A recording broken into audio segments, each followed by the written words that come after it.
business. And it looks like you're all still there. Sorry about this late delay like that, a little technical difficulties. All right, well, let's get started. 5 minutes late here. We can get rid of this part.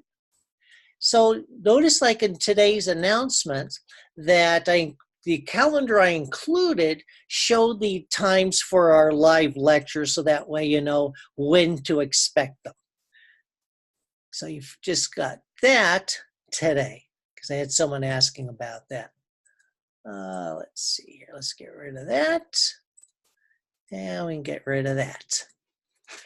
All right, so here's some things that we want to make sure you're aware of. So let's get over here to the website. All right, what I've got to get across are some important things that you need to know about here. Now, anytime you click on a left link here, something will show up on the right side of the screen. Something. If it doesn't, then click on it again to see if it will show up. But something's wrong if nothing is showing up on the right-hand side when you click on something on the left-hand side. So if you were saying using Mac and Safari as your web browser, I've had students have trouble with that. So switch browsers and your problems will often go away. Chrome and Firefox seem to be rather reliable. So let me get back to the main menu. And of course, the most important thing that I always want to make sure everybody's aware of is to use these learning modules, because everything I have created for you as for resources for this class, I have put into the learning modules. So for example, like when you're just getting started, the first thing you click on here tells you, oh, I need to go to the discussion board, post my introduction, and if I include a picture of myself, Larry will give me 3 points extra credit. What a great way to get started on the class. And then when you click on Module 1, now I have a suggested date, and it's just a suggestion on how to spread out your work over the week. Please don't put it off to the weekend, because that's too much work, too little time. And it always follows this format. I have this one. It's not critical, but some students like to have a little overview of what the topic is. So it's helpful, but it's not critical. The really valuable information is always in these two, lesson and activities. Never skip over those. That's where I put the most valuable information for you. For example, the lecture notes. So if you don't have the tutorial DVD, it's not a problem, because you got access to the lecture notes. So that's a link. So if I, click on that, or I could right click and save it to my computer, which it wouldn't be a bad idea. And then I start on the screenshot instructions showing you how to do things on your computer. This is all brand new to you. Then when I click on activities, so this tells me, oh, I got to do a homework assignment. And since this is new to you, you're getting the screenshot instructions. Also, now this is what I recommend you do. Because you had the lecture notes over here in lessons. Sometimes it has movies in there, so you watch the movies too. Now, before jumping in and doing the homework, what I recommend is do these handout exercises. You can left click, open those up, do those homework exercises. You don't turn them in, but check the solutions, and this will help prepare you and get you ready for the actual homework assignment. Plus, these give you a better idea of what the questions will look like on the exam, because the exam's not on the computer, it's a written exam. So these are helpful in both ways. But if you've read the lecture notes and if there's movies, you watch the movies, which show you how to do those problems. Plus, I show you a lot in these weekly live lectures. I do show you some problems to do, and you do these, chances are the homework will go pretty smoothly for you. But if you skip all those things, people get a little stymied on the homework. And then, of course, when you get Module 1 done, you click back here and then move on to Module 2 and so forth. And, of course, the little calendar we looked at gives you an idea. Oh, so we've got to get modules 1 through 4 done this week. And that would be way too much work to do just on the weekend. So spread it out because your brain needs time for this material to sink in. Very important to spread it out like that. Also, this lets you know which modules have the quizzes, quiz 2 and quiz 4. And of course, when you get to module 2, it'll remind you about that quiz. Module 4 will remind you of this quiz.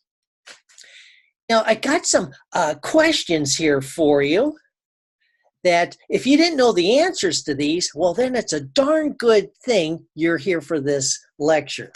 Now, how many attempts do you get for an online quiz in My Stat Lab? For example, this week we got quiz 1 and quiz 2. How many attempts do you get?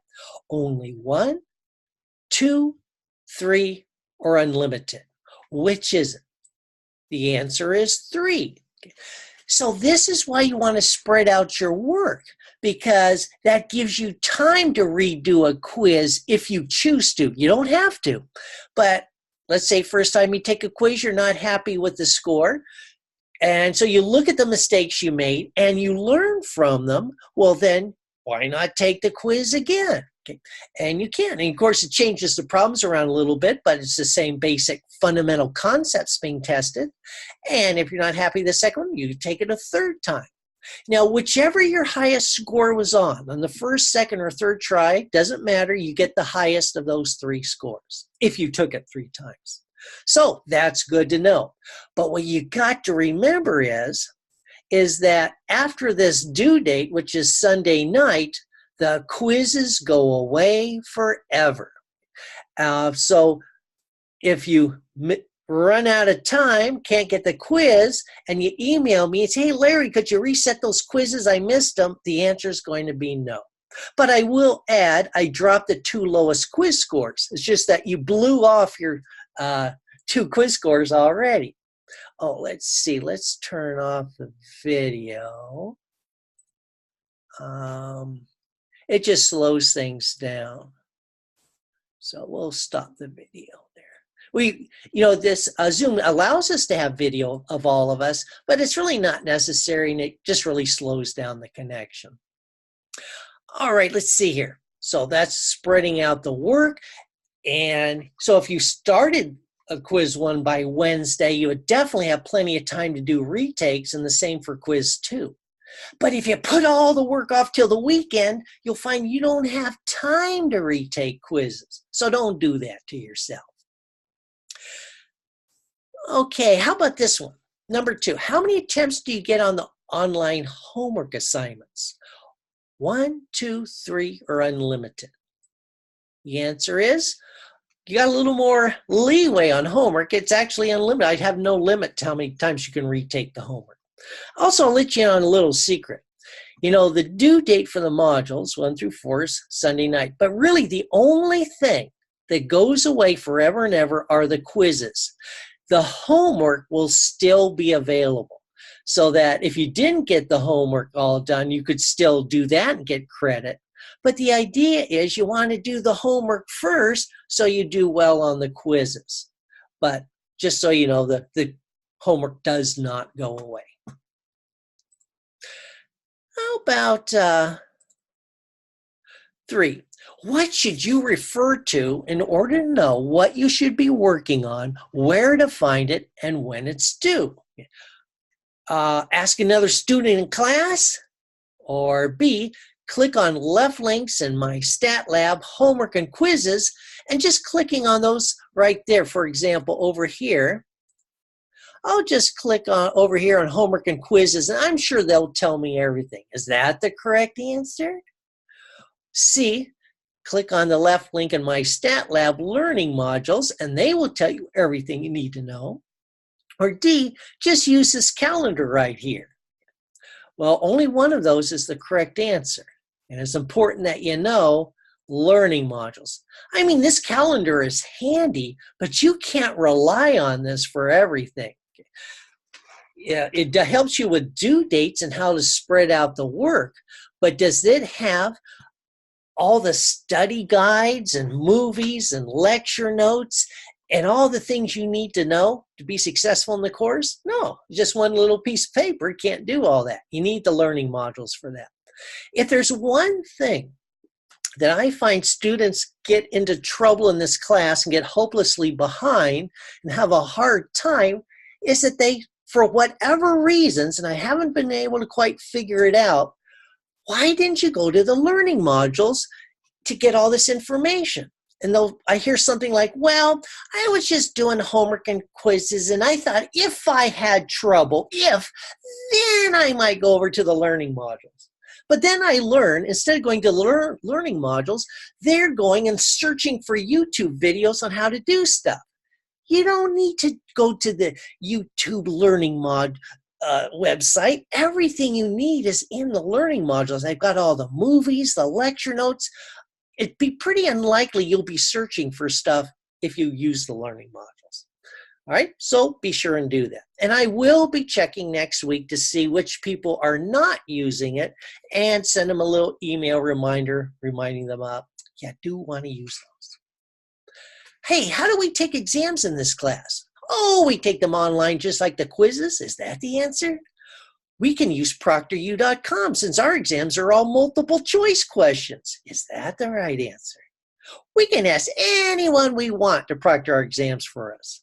Well, let you know all those three are all preposterous. No, none of those are true. You must use an approved proctor location. A testing center, a university, a community college, high school, even a public library, whatever is closest to you. And of course, if you're close to campus, I'll be proctoring it on campus. Oh, by the way, I got the location. In fact, I can kind of show you where that is over here. Was that there or there? Here. If I go over here to the announcements, I'll click on more, scroll down. Central 12 is the location. So once again, these are the dates of the exam, the times, the location. Don't have the location for the final yet. That'll probably be announced a week before the final. But if you if it's convenient for you to come to the one on campus, you're certainly welcome to. Just let me know, because I need to know so I have enough copies of the exam made. So all of you, hopefully this week, definitely make a goal this week to let me know where you'll be taking your exam number 1. So that way we've got that all taken care of. So we don't have any last minute requests. Oh, and we're going to talk about this one when we look at the homework. There's some helpful little features. So we'll come back to number 5 after a bit. And let me take a look here. See if there's anything I want to hit on here. Yeah, what we're going, and I always do this is, let's work some of the homework problems. It gives me an opportunity, for one thing, it'll give me an excuse to show you how to use the calculator, because that'll definitely come up. And so let's get over here. Oh, wait, I don't want that one. I want over here. So let's get over here. I'll click over on the homework button. And let's take a look at what I want to work on. We're going to work an assortment here. For starters here, I'll just start with chapter 3.2. See over here where it says C score? Some people tell me, well, I can't see it. Well, if you click on it, say, oh, that's a terrible score. Well, the idea is with homework, you can start it and come back to it later. And so if I do that, I'll click on that. And let's just take they only did 1 here, and they got some of it right and some wrong. So when you see green checks, that means you did it right. Any red X's means you got it wrong.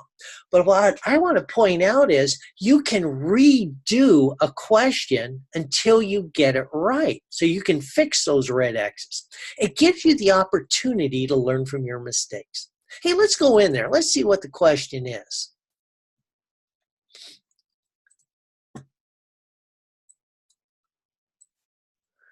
All right, so an insurance company crashed 4 cars in succession at 5 miles per hour. The cost of repair for each of the 4 crashes was, so we got these 4 data values, We want to compute the range, the sample variance, and sample standard deviation cost of repair. All right, so let's go over to our calculator. So if you've got your calculator, you can follow along here. Let's turn on the on button. Oops, I might have to restart this. Sometimes that happens. It'll go to sleep on me. Let's see if I can get to wake up. If not, I will open it.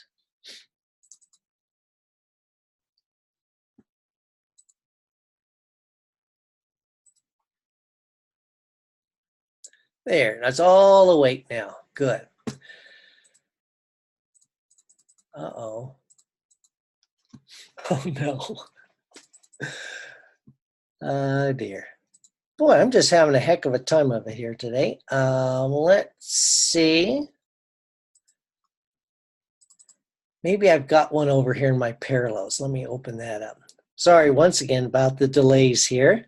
Normally these run quite smoothly for me. So, quite surprising for me to be having these difficulties. But hey, when I upgraded the Windows operating system on my Mac and the Mac operating system, and then you got to, all your software gets reset. And I forgot about that. I should have gone through and checked all of this before this session.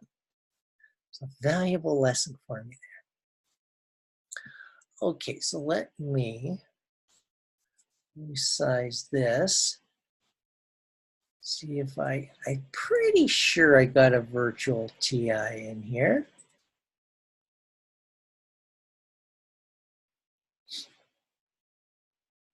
Oh, come on.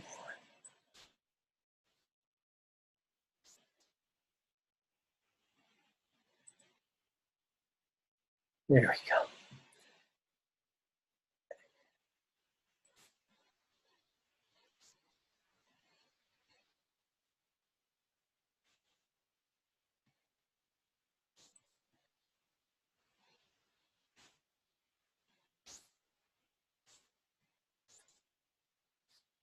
All right, so let's see if this one's going to cooperate.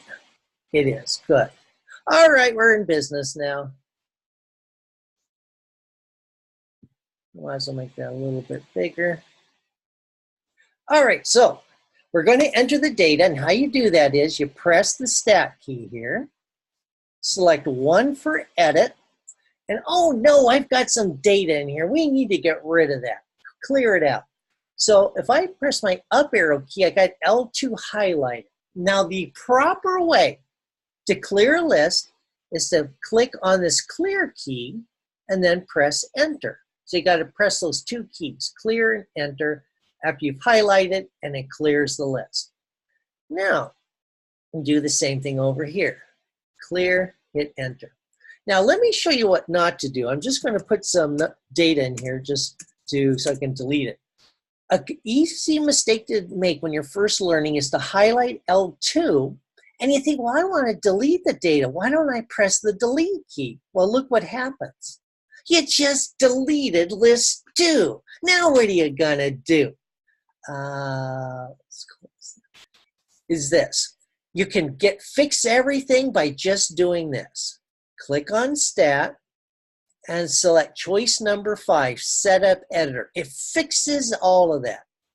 Hit Enter and hit Enter to run it, and it will fix it. So press Stat, 1 Edit, and that deleted list is back, which is good to know because maybe you're using a used calculator and someone has deleted the list. Well, now you know how to get them back. Well, let's go to list 1. Let's enter our data in. 423 and 450, 414, and 215. Pretty small data set. Now this will be very handy when it comes time to calculate the sample variance, sample standard deviation.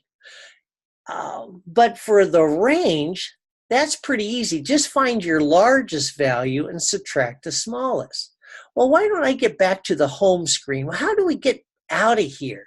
Press the second key and this key, and it's called second quit. So second quit.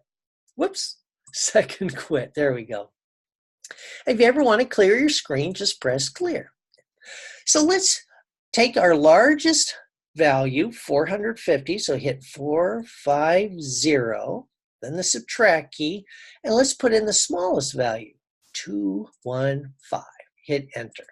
So there is the range, as you saw there. But you see, we made a boo-boo here. This was okay. You're saying, oh no, I missed it. Now what do I do? I want you to notice this similar question down here. Click on that and you get to redo the homework exercise. So do that. And oh wait, look, let's press stat, one edit. Hey, they changed the data values on us. Well, so that's how it regenerates a new problem for you. Okay, so I'm going to highlight L1, press clear, and enter. Now let's enter in our new data values. Good thing there's only 4 of them.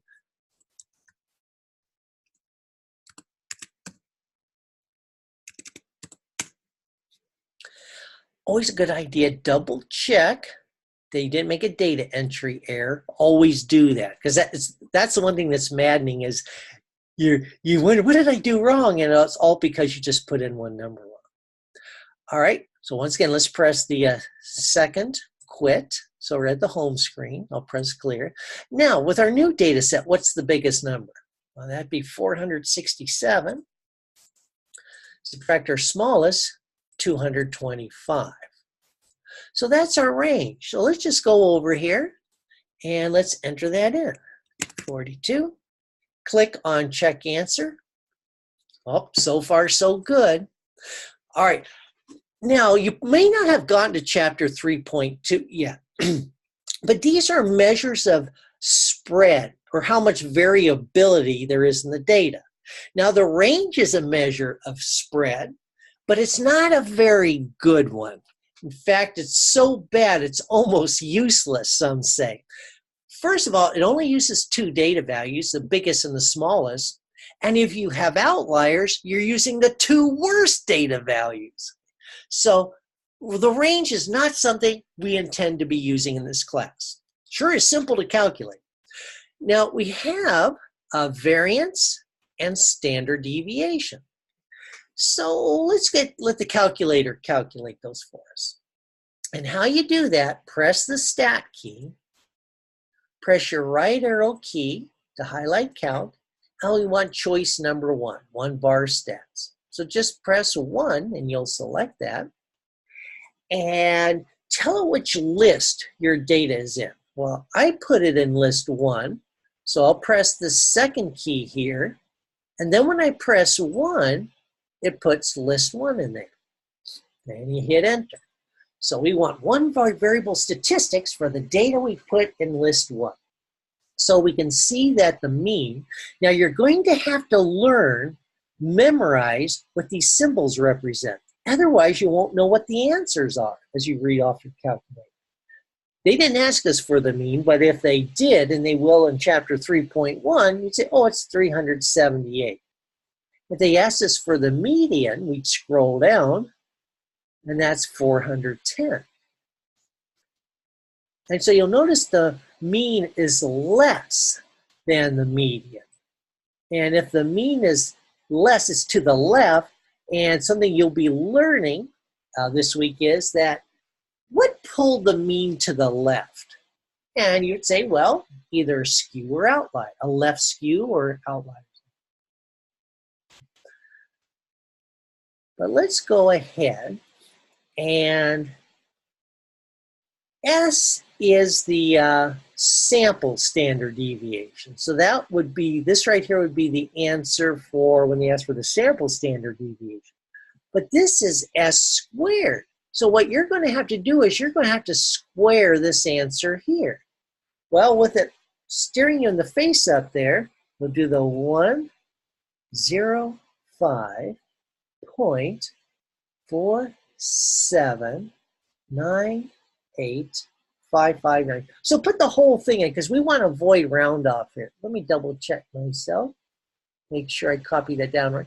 Now to square that, that's this key right here. Click on that. And oh, well, that's a nice round number. So that's the sample variance. The sample variance is simply the square of the standard deviation. So we'll do 11126. Check answer. Oh, good, we got it right this time. Now the sample standard deviation, that's this S right here, and they wanted it to 2 decimal places. So you go to the second decimal place. Now, do we keep it at 7 or do we round it up to 8? And what you do is look at the number next to it. If it's 5 through 9, I round up. If it's 0 through 4, I keep it as it is. Well, it's 5 through 9. So the answer is 105.48.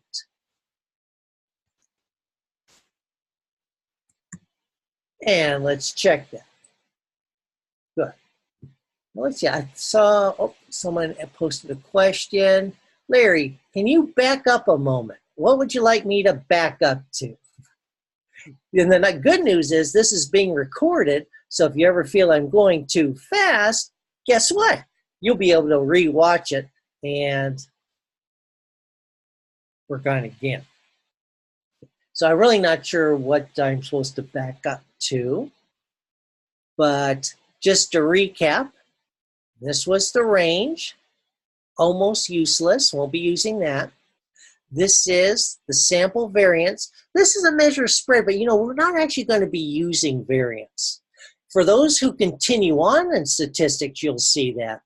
But the standard deviation is the one that we're going to be using here.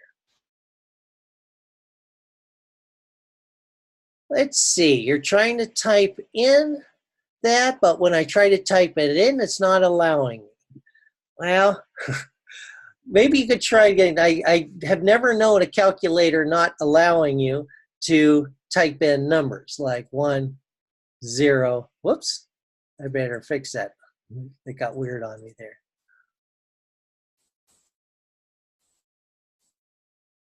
I will announce that in the morning. In fact, I could show you now. Here, let's get over here. So over here where it says external links, let's click on that. All you see now here is join a live lecture. But after I post this video, there'll be another little menu item here that will say recording of the live lectures. And you can click on that, and then you'll see a link to the recording under here. But just remember, it'll be under external links, and I'll be sending the class a reminder of it in the morning.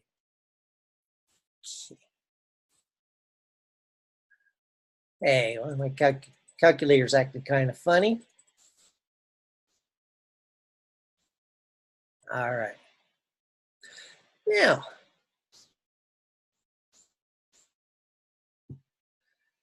so let's see. I want to take a look at, so the important thing here is that that if you get any of these wrong, you can click on similar question and it'll regenerate a new problem for you and you can retake it. So that means there's no excuse for bad homework scores, unless, of course, you put the work off till the weekend and you didn't have enough time to get that all done. Okay, I want to look at number 5 here, so I'm going to jump to that.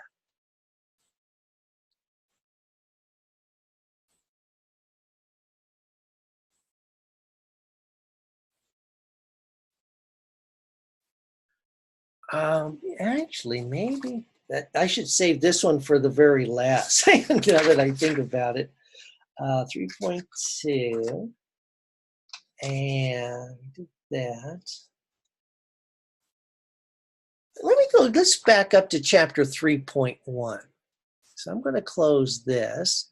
I am going to come back. I definitely want to cover this one, but I think I want to make that the last one because that's, this is right at the tail end of the work you'll be doing this week. But I like to do some chapter 3.1 stuff first. So we will get back over here, get to the homework. Let's check out chapter 3.1. Let's look at number 4. All right, so this is a fundamental concept that you're going to learn about. Now we have 2 measures of center. One of them is the mean, the other is the median. Now the mean is when you add up all the data values, divide by how many you have. So on our calculator that we had over here, when we were doing that, oh, did you know that if you keep pressing second enter, it will scroll through all the things you did? It keeps a memory. So if I go back to what we did earlier, so see X bar, remember that's your mean, sample mean in this case, and your calculator uses MED for median, and they're using capital M to represent that. But notice that the median was 410, which is bigger than my mean. So my mean was to the left. Now, in chapter 2.2, you're going to learn about the 5 fundamental shapes. And if you haven't got to it yet, that's okay, but just make sure that you do. And this is known as a skewed distribution. Okay, it's not symmetrical. It's skewed. Now, the skew is not the lump. The skew is the tail. That's what the skew is. Okay. This essentially is where the mode, the lump is the mode, the tail is the skew. So this is left skew. Now, the problem with the mean, it's actually our first choice to measure the center because it gets maximum information from the data. And they'll be talking about this in chapter both 2.2 and 3.1, but it gets distorted by skew and also by extreme data values that lie way out there, which we call outliers. But this is the skew, so what's going to happen is the mean's going to get pulled towards that skew, and then it's not going to do a very good job of representing the typical data value. The median, on the other hand, will stay put and will not get pulled by the skew, and it'll do a better job of representing the typical data value if you have skew or outliers. But if you have no skew and you have no outliers, then you definitely want to use the mean because it gets maximum information from the data. So the idea here is that you would look at this, and this is all concept. You say, oh, there's a skew. The mean will get pulled to the left. The median will stay put, so the mean will be less than the median. And so this says mean is less than median, but it is not skewed right. This is skewed left. So it looks like this is what we want here. The mean is going to be less than the median. Median will probably be around here. The mean will be off to the left, and it is left skewed. All right, now let's look at 5. Now this is important because I want to show you how to make a histogram and how to make the histogram so it'll look like exactly one of these. So first thing we have to do is we need to enter all of this data into list 1 on our calculator. So let's do that. Click on Stat, select 1 for Edit. Let's clear the list. Highlight L1, press Clear, and Enter. Now let's go ahead and enter in these data values. And how you do that, press 1, 2, and press Enter. 1, 4, Enter, so forth. I'll be quiet while you enter your data in.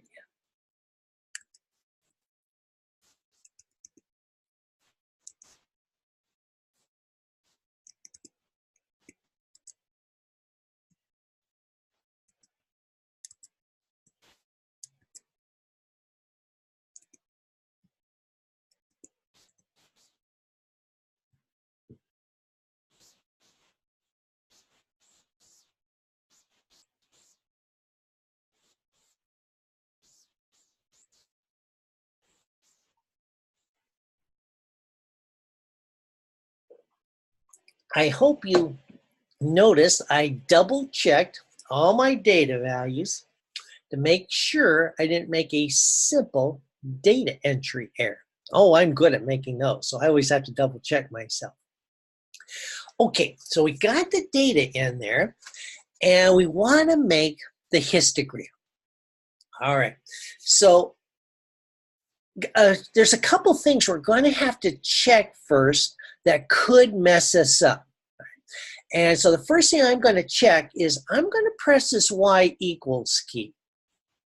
Now, maybe you've been graphing some functions. Maybe you'll have some fancy quadratic function in there or something. I don't know. That's your business. But if you're asking your calculator to graph this function and a histogram, it's not going to like you very much, and it might not give you anything. So if you've got anything in here, put your cursor there and press clear and clear it out. You might even want to scroll all the way down, make sure nothing's hiding under there. So make sure all of these are clear. All right. Now that's one pitfall that could have tripped you up, but there's another one too, but only one more. So let's check it. So what we're going to do is press this yellow second key and press this Y equal key, and that gets you into stat plot. Notice you've got 1, 2, 3 plots you can have here. Now, if more than one of these is turned on and they're of different types, you probably won't get anything to show up. So here's the remedy. All of us should do this. Let's all of us select plots off. You can just press 4 to select it, hit enter to run it. So if you had more than one plot turned on, they're all turned off now. So at this point I say, hey, now we know there's nothing that can go wrong in making our histogram. We took care of the 2 pitfalls. So now let's go make our histogram. Press the yellow second key. Press the Y equals key. Let's just press 1 for plot 1. Now you see the cursor's on there? Hit the enter key. That you just turned the plot on, all right? Now press your down arrow key, so you're down at type. Press your right arrow key twice to highlight. We haven't selected it yet, we're just highlighting the histogram. To select it, you have to press the enter key. So the idea is first you highlight what you want, and after it's highlighted, you gotta press enter to select it. So if you forget to press enter, well, then you haven't selected the correct thing. So I got to press the down arrow key to get down to here. You tell it, where did you put the list? You got 6 lists, so it needs to know which one. I put in list 1. So if I did not have list 1 here, I would press the second key and 1 and would put list 1 in there. And the frequency will always be set to 1. For everything that we do in this class. So if you got 1, just leave it there. However, if you don't have a 1 there, I got to warn you about something. See how my cursor is a flashing A? If I press this alpha key, it's now a flashing block. If I press it again, it's a flashing A. So pressing alpha, it toggles it between a flashing A and a flashing block. Well, what is a flashing A? That means it's in alpha mode. So if I were to press, press the 1 key, I'm not going to get a 1. I'm going to get the alpha character Y. See? Oh no! You do not want frequency set to Y. So you got your alpha key, press it till it's a flashing block, and then press 1. All right? But if you already had frequency set to 1, you don't have to mess with it. But for those of you who did not have 1 there, I had to warn you about whether this is a flashing block. Flashing. Okay, now, your calculator will get you a nice viewing window or whatnot if you press zoom and choice number 9 for zoom stat. Like this. But the problem is that doesn't look like these. So I need to show you how to do that. But I got a couple questions up here I need to take a look at. Let's see. What if you show Y list and mark in place of frequency? How do you delete it? Okay. Oops. So going back over here, second step plot, plot 1. You go down here, and this is either a flashing A or just see the alpha key right here, click on it. Each time you click on it, it's either a flashing A or a flashing 1. When it's a flashing block, press 1. Done. All right. Now, once you've done that, pressing zoom and zoom step does not give us the viewing window we want. So this is the important thing I want to explain. Otherwise, you won't know which one of these to select. Here's what you do. Press the window key here. Now, what is all this stuff? Well, notice that on your x-axis here, that's your horizontal axis. X-min is how far to the left it goes. X-max is how far to the right it goes. So notice all three of these, X-min is 0. They all go to where X is 0, so X-min should be set to 0. Now, what is the farthest the histogram right bar go to in all of these? Well, you notice each of these is an increment of 5. 5, 10, 15, 20, 25, 30. So that's 35 right there for all of these. So let's make X max 35. So this is a start and end point for a horizontal axis. Hey, what's the width of each of these bars? Well, we can say, oh, 5. Each bar has a width of 5. So make X scale the width of each bar. Okay. Now, Y is this vertical axis. So Y min, how far down does it go? Oh, 0. So make Y min 0. And what's the highest Y max goes to? Well, we can see they actually have it going up to 5, but the bars only go up to 4. So you can make it either 4 or 5. It doesn't matter. I'll do 4. And it does. These next two don't really matter. The really critical stuff was the X-min, X-max, and X scale is the width of the bar. And have Y-min start at 0, and be sure to make Y max large enough so that you don't truncate a bar. All right, so with that all set, click on graph. All right, now does it look like one of these graphs? Well, it definitely doesn't look like this one because that guy tapers off to the left, a left skew. Certainly doesn't look like this one. Look, doesn't this one and this one look identical? Yeah, see how those steps go? So it's super clear it's this one, but you wouldn't have known that unless you went into Window and knew how to set those settings. Oh, let me just assure you that that is the correct answer. So I'd like to recap that. So just remember, how far to the left we go in the horizontal X, that's the X-min. This is the X-max. So vertical axis, this is the Y-min, and this is the Y-max. And that X scale, that was the width of the bars. All right, so that was a key thing I needed to show you. And let's see, what else? Hey, let's do a stem and leaf display. So we'll go over to chapter 2.2. We're kind of doing this in reverse order. Jumping all around here.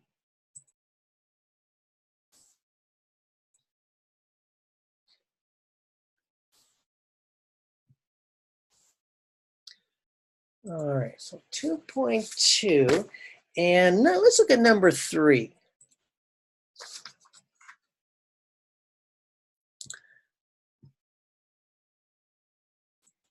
See, the following data represent the percentage of owners of an electric device. Is this the one I want to do? Let's see. Oh, no, I meant to do 2.2. I'm sorry. So we can do a stem and leaf because that needs, it's helpful to have that explained. 2.1 isn't so challenging. I want to do the more challenging stuff for you. And there we go. Now here's what we're going to do. I'm going to show you how to use your calculator to make this easier for you. Now you technically don't have to use a calculator. I'm just telling you it's easier. So I'm going to press second quit here. We get back to the home screen. Whoops, let me try that again. Press clear to clear that all out. Now what I'm going to do is I'm going to enter this data into list 1 in my calculator. So I'll press stat, 1 for edit. I'll highlight L1, press clear, and enter. So we'll go ahead and start entering in our data, such as 3, 2, enter, and so forth.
All right.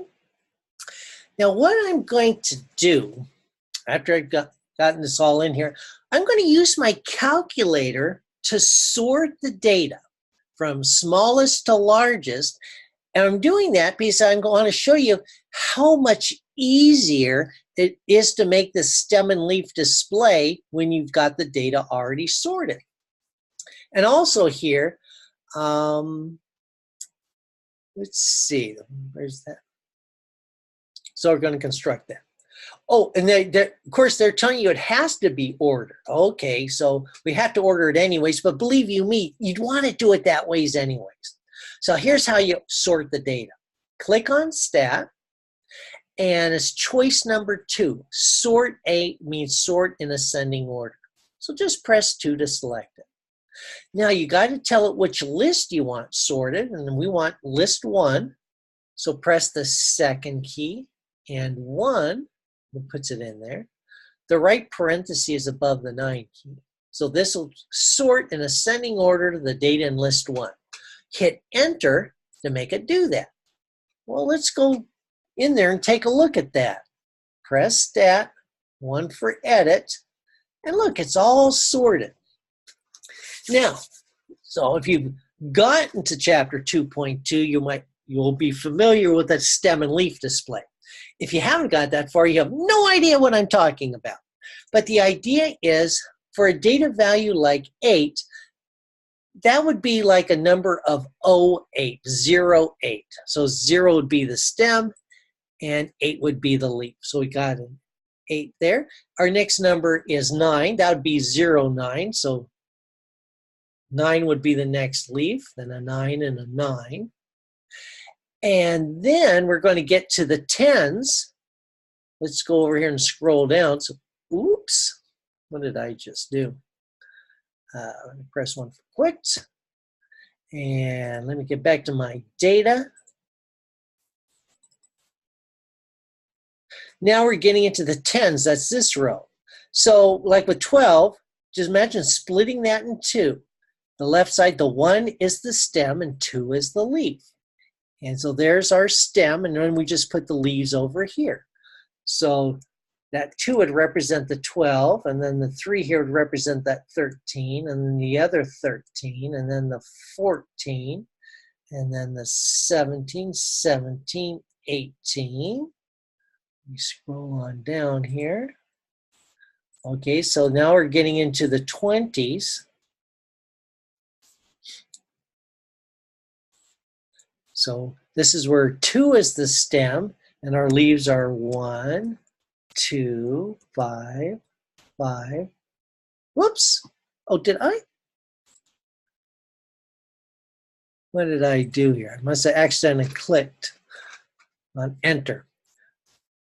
Oh yeah, I hit enter. What was I thinking? All right, so let's continue doing this correctly. There's 21, 2, 5, 5, 8, 9. So we got all those once again. So you got your 21, your 22, 25, 25, 28, 29. Now we'll get down to the 30s. Now don't ask me why I was hitting the enter key after each one. That wasn't smart. So let's see, for the 30s, we got a 31, a 32, a 34, a 35, and we only got one data value in the 40, so that's a 41. Okay, so the idea is that this is kind of showing you got a digit here for each data value that's, you know, less than 10, and then all the ones in the tens and teens, and then the 20s and 30s and 40s. And if you turn your head sideways, doesn't this look like the bars of a histogram? It does, doesn't it? So a stem and leaf will give you the same information that a histogram will. It gives you the shape. Oh, hey, let me click on check answer now that I did it right. There you go.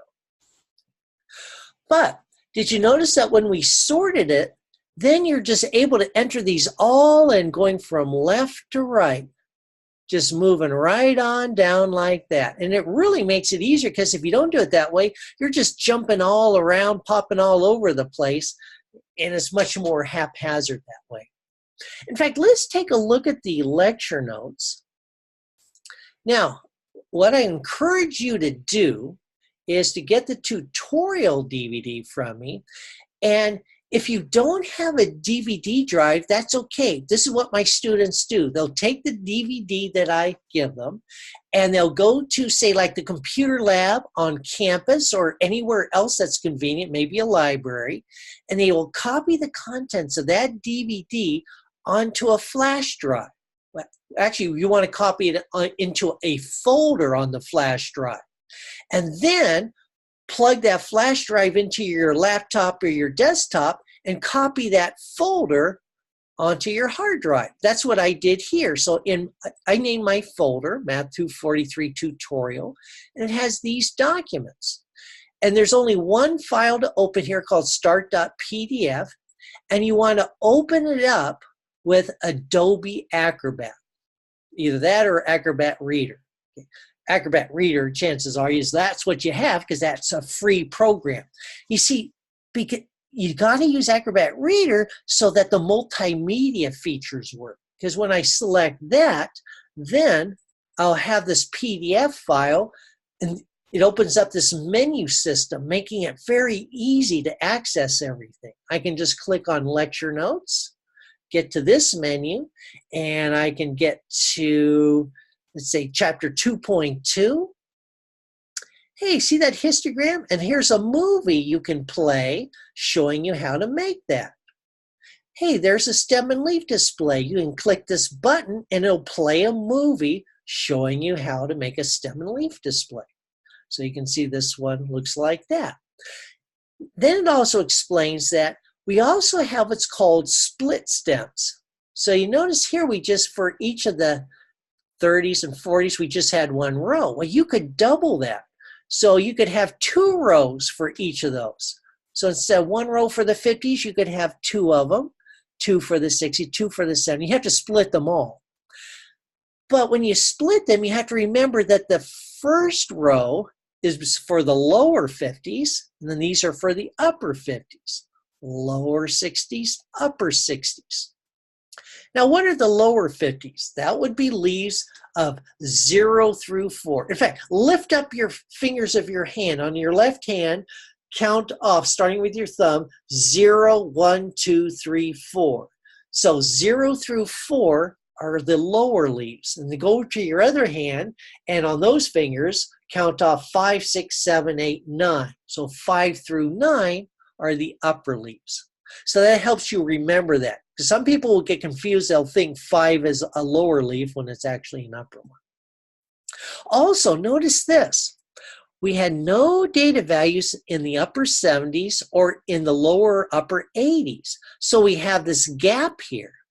Now you might be thinking, oh, I don't want that gap. Let's just remove that and bring this up here. Don't do that. You never ever skip stems. Why? Well, with this big blank space here, can you see how this data value of 94 lies way out here, far away from the rest? Why, you would suspect 94 is an outlier. Now, you can only suspect at this point. Next week, you'll learn about a tool that will determine for sure if this is an outlier. But at least you're suspecting it because of those blank rows. Okay?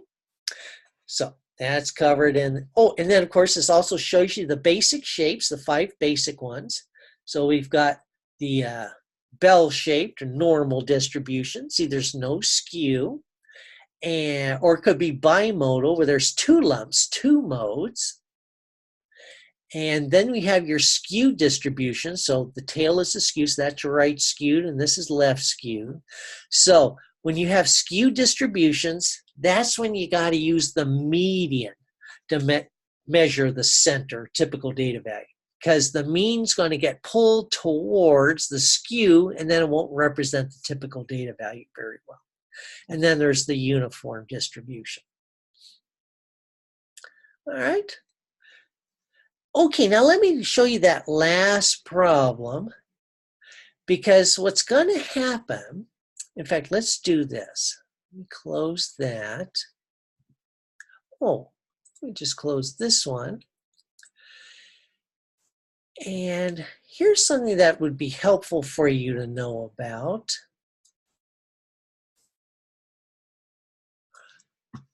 Over here, I'm going to get back to the main menu here. Here's the concept questions. Let me click, because this is an easy way to access them. They're also on the learning modules, but this is real easy. And one of the first concepts you'll be learning as you're going along here is whenever you have quantitative data, that's data you can do meaningful math with, there's 3 things you want to know: the shape, the center, and the spread. And you're going to find out that when you know those 3 things, you're going to be able to find out everything else. So we just looked at those shapes. There's 5 basic shapes, and you can figure out the shapes by using either histogram or stem and leaf. You particularly need to know if you have outliers or skew. Then you want to know what to measure the center with.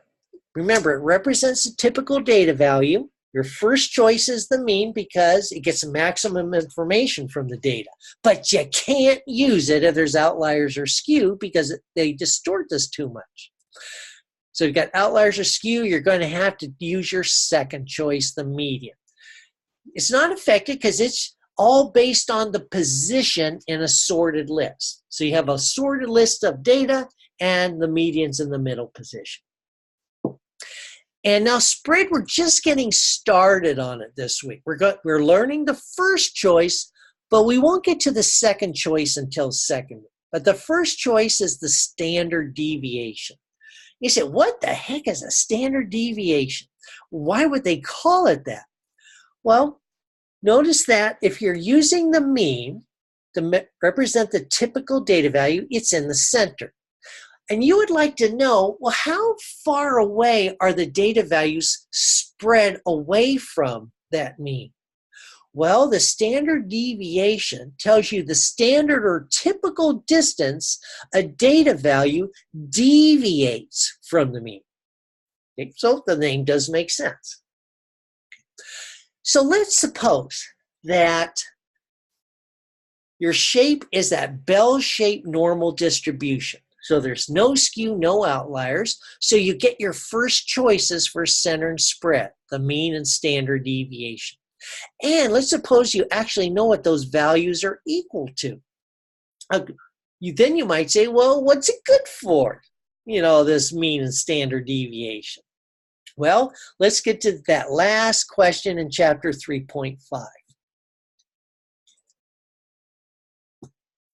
Close that. And this will be the last one we work on. So if you do have any questions, ask away. So let's get here to 3.5. Number 4.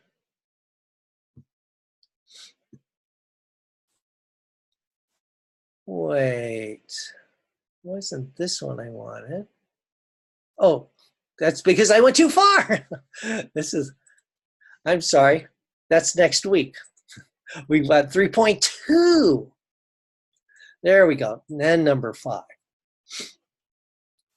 Now we're talking. Okay, so I'm going to have to use my little digital pen here to scribble on here. Now, so what I want you to notice, that the shape is normal. Let's see if I can get this thing to work here. It's acting a little weird on me. Oh, that's because I got to go up here, turn on my annotation tool. At least I hope that's the only problem.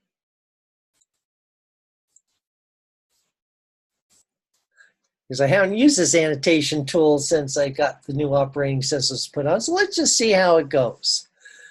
Oh, it's not moving along very well. Let's see. Uh-oh. It's not working at all. Well, let me try it with my mouse. That means it'll be really messy. So let's see. So we've got our mean. So I'll try and draw my little mu. So that's my population mean. So that is equal to 100.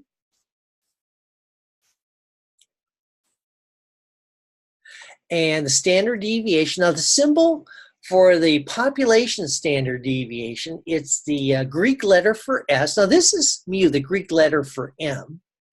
And the Greek letter for S is sigma. So it looks like an O with a little curly Q cowlick on it. And that's equal to 19. Now, it's normal, so let me attempt to, oh gosh, that looks terrible. Let me try it again. I am going to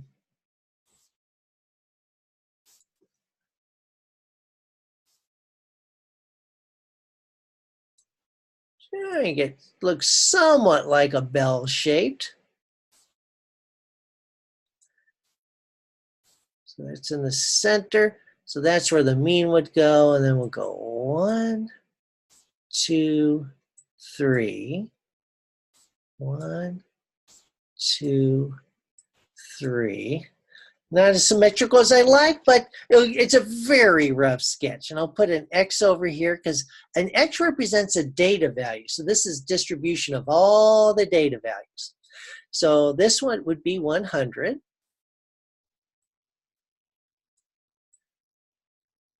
And of course, each of these tick marks is a standard deviation. So this would be 119.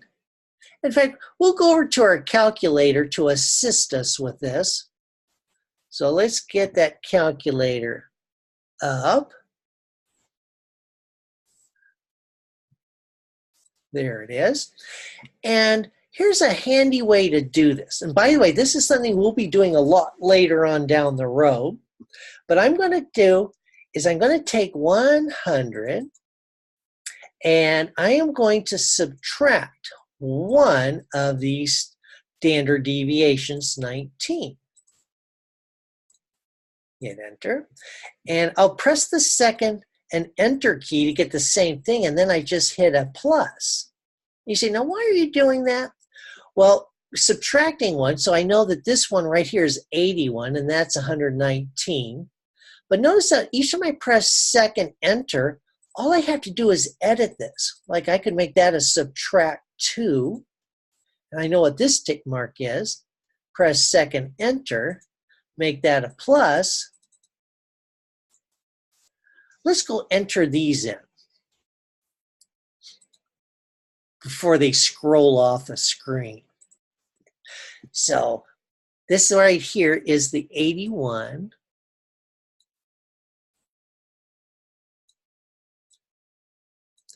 Because that's one standard deviation. Well, if I go 2 standard deviations below, that's over here. So this is the 62.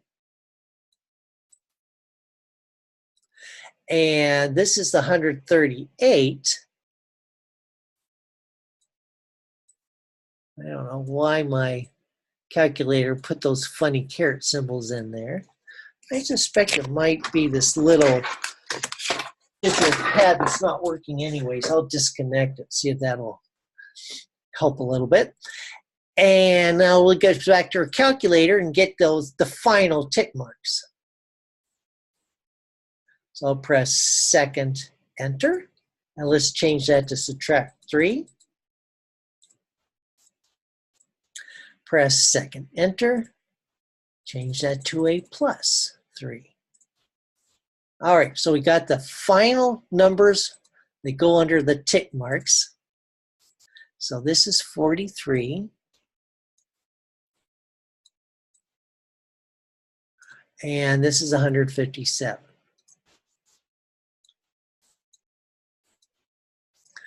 All right. Now, the empirical rule tells us that if you go one standard deviation above and one standard deviation below, see that area under the curve? That actually represents the proportion of this population that's between 81 and 119. The empirical, we actually know what that area is, because if it's a normal distribution and we know the values of the mean and the standard deviation, we can find each of these numbers. So the empirical rule tells us 68% of a normal distribution is within one standard deviation of the mean. Oh, well, that's great. I know that 68% of this population is between 81 and 119. Well, what if I go 2 standard deviations below and 2 standard deviations above? What proportion is that? Well, the empirical rule tells you it's 95%. Now, I should mention approximately, it rounds off to 95%. And if you go 3 standard deviations, you have pretty much the entire population, or 99.7%. So let's look over here, and I will use red, and I'll do some nice straight lines. Now, between 81, so they're talking about between here and 119. Now, this, if I had not used a nice template that's nice and symmetrical, this would look way better. Okay? But I made a rough sketch, so it looks kind of lumpy, lopsided. But that is within one standard deviation, and so that is approximately 68% of the population. So we'll go over here, and let's enter that in, and let's see what it says about that. Yep, nice work. Now let's look at B. That are less than 81 and greater than 119. Well, that's just the opposite of what I did. Now, what does the entire area under this curve equal? 100%. Okay. So if I took the entire 100% and I subtracted this from it, that would tell me what's in this tail and that tail, which is what they're asking for, the or. I could either be here or here. So imagine shading that in and shading this in. So on your calculator here, just take the 100% and minus the 68%. So that's what would be in this table and that table. So I'll go over here. Let's put in our 32. See what they say about that. Good. Now, what percentage of people have IQ scores greater than 119? All right, so let's think about this. You really need the sketch for this to figure this out. So I take my eraser. Let me erase that one. And let me get the tool back. And so they're talking about greater than 119. So let's just shade that in. And when you have a sketch, you can kind of figure it out. Because, you know, first we did the center area. Then they asked me, well, what would be this one from here to the left and this to the left? Well, that was this. Well, isn't this half of what we just did over here? Yeah, it doesn't look like half because of my lumpy, unsymmetrical normal curve. But yes, this was half of what our 32 was. And hopefully you can see that when you're doing the sketch. So let's see what it says if I say I believe it's 16, which is half of 32. Okay. But you know, they'll ask for different intervals here, but if you make the sketch and review the empirical rule, you'll probably figure it out. Okay. How did you find the percentage for A again? Oh, okay, so let me get to the lecture notes, because it's very unlikely you would have gotten to chapter 3.2 yet. So let me show that to you. Let's clear this so that's not in our way. So I'm going to get back over here.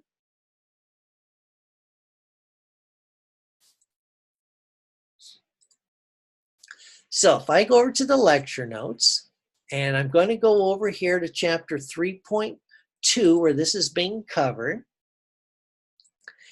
And so here it's talking about, oh, by the way, you see these scary formulas for standard deviation, but you don't have to do the hand calculation. Just like we did that on our calculator. Okay, here's the empirical rule. And it tells you that if you go one standard deviation below and above, that's 68%. So that's where I got the 68%. I didn't calculate it. This is actually one of your concept questions. You need to remember and keep reviewing. If I go one standard deviation below and above, that will contain the middle 68%. If I go two standard deviations below, two standard deviations above, this area right there is 95%. So once again, nothing to calculate.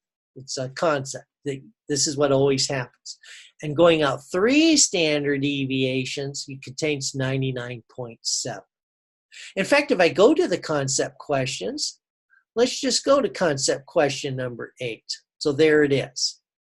Suppose you know that your population is normal and you know the values for the mean and standard deviation.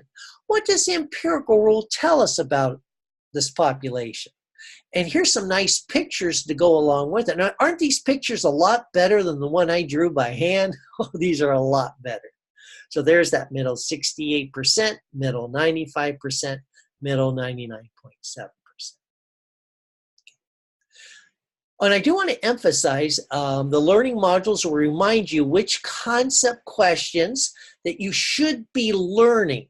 Now, when you're doing the homework and quizzes, you're applying these concepts. So think about these concepts as you do the homework, because if you do, that's what makes these concept questions easier to remember. Because I actually put these on the exam, by the way. Like on your first exam, I'm going to have 5 concept questions. So you want to make sure you're good at answering each and every one. For example, what's a statistic? Well, it's a descriptive measure, such as the center or spread for a sample. For example, that would be the sample mean, sample standard deviation. Another definition I heard that's just as good is it's a one-number summary for a sample. Yeah, the sample mean, that is a one-number summary. It summarizes the center.